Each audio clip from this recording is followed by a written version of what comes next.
Let's bring in now Stephen Nash, who's with us, and also Carsten Scott, but Stephen Nash is from FIG Securities. Stephen, what did you think of the economic growth forecasts which were tweaked yesterday? How did the bond markets react? Really a bit of a non-issue for the bond market. What's concerning to the bond market is really inflation forecasts, and they were sort of nudged a little bit higher. So I imagine that the market's going to get concerned as we approach the forthcoming CPI, possibly anticipate some sort of rise in yields towards that number.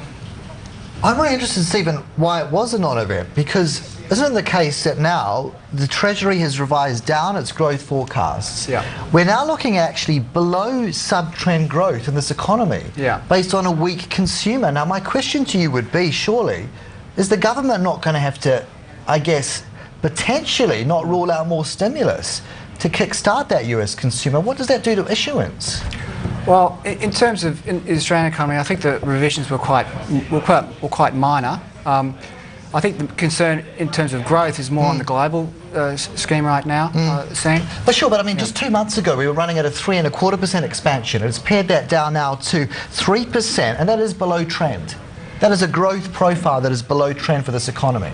Well, you know, again, I think it's a fairly marginal a revision. I don't think it's a real issue for this market in terms of supply. I really can't see any major issue. I think the market is going to focus on the inflation forecasts and the situation with regard to inflation. Now, as we approach that, the RBA has indicated that it's got policy around a neutral level. Now, to move out towards a more tight level of policy, they're going to have some good arguments for that. Now, that will really depend, and whether they can do that will really depend on what happens in terms of global growth expectations. Yeah. And what are you assessing as, what are the bond markets saying about the global growth projections right now?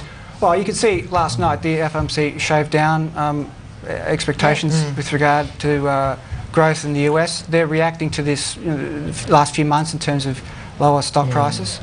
And I think that's a real issue for them. I think the administration in the US is getting ready to produce policies that may address issues of a double dip. Whether we actually get there is another thing, but I think that the administration's seriously considering those policies right now. It's interesting, I guess this morning I've been saying, though, the Fed is ultimately coming back to jobs. Pete McGuire was saying this to us, other guests do say this. Now, if you talk about our job situation, hasn't the Reserve Bank always in the past said we will move rates higher if we see the job market showing buoyancy? We are seeing that. So it's not as if, okay, consumers are being a little bit more circumspect, but they're still confident about their own job prospects. I think jobs are definitely one aspect of what the RBA looks at. They've got a very broad range of factors that they have to consider, and one is global growth, and one is what's happening in the domestic economy, particularly employment. Now, on that score, we've seen in the ANZ job ads recently that there's been a turnaround in newspaper advertising. There could be argued that could be a precursor to some sort of slowdown in terms of jobs growth or moderation of jobs growth. So again, that's one of the factors the RBA will be considering, I think. Something we've been discussing the past week as well, Stephen, Carsten and I, is that Standard & Poor's and Fitch and the power, whether that's unravelling, particularly with China coming out to start to issue ratings as well. But we've actually got a new ratings agency opening here in Australia. Just tell us a bit of the details and whether that does say something about the power of Fitch and Moody's.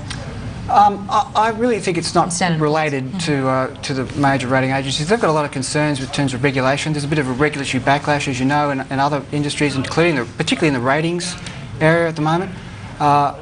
What's happened in the Australian situation with Australia Ratings is that they've effectively freed themselves from that and created a new agency to look at the retail market. There's a bit of a vacuum there at the moment, and I think there's a real need for issuers to have a retail rating on some of the products there. It could be difficult initially for them, but I think it's a positive development. And who will rate them? Who will rate their performance? Yeah, well, I suppose the market will look at the credibility of the underlying personnel. I think that's the people that they've got are quite good, or very good, and I imagine that the problem for them initially will be whether issuers will pay for these ratings. I think probably the target market for them will be the smaller banks and the building societies that need to access retail funding. Again, the funding issue comes up. Major banks are having problems there. the smaller end of town as well. So the retail market may be a source of funding going forward more than we've thought in the past. There's been a lot of dismissal of the retail market in terms of major issuers, but I think if we can argue that there's a real demand there, I think that there could be a possibility of more issuance by major issuers. So this could help ultimately the retail bond market develop a bit more in Australia. Yes. Well, we've been banging on like that on that one for some time. I mean, is this really the silver bullet? I mean, it looks like you're trying to pull rabbits out of hats to say that it is. It is? Look, I think it's a positive development. I think we needed something like this, and I think some issuers will respond quite positively to this. And over time, I think things will develop in a positive manner. I think in Australia, we've got a bit of an obsession with equities, and I think that's about to end. And well, they just have to, because banks, how do they raise their funding profile otherwise?